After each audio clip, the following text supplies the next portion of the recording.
नमस्कार. जो टाळतो त्याला कधीच कवटाळू नका आणि जो जीव लावतो त्याची साथ कधीच सोडू नका. ज्याची नीतीच चांगली असते त्याची उन्नती कधीच थांबत नाही. दुःख सहन करणारा पुढे जाऊन आनंदी होऊ शकेल, परंतु दुःख देणारा कायम दुःखीच राहतो.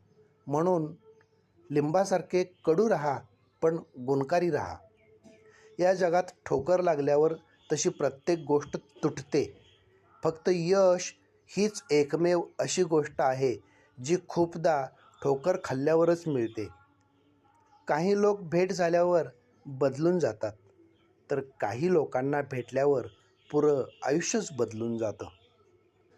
कठीण परिस्थितीमध्ये संघर्ष केल्यानंतर एक बहुमूल्य संपत्ती विकसित होते, ज्याचे नाव आहे आत्मबल. स्वतःचा आनंद बाजूला ठेवून जी कृती केली जाते तिलाच प्रेम किंवा वात्सल्य म्हणतात. सगळीच कामं शक्तीनं होत नाहीत. काही ठिकाणी सहनशक्तीही वापरावी लागते.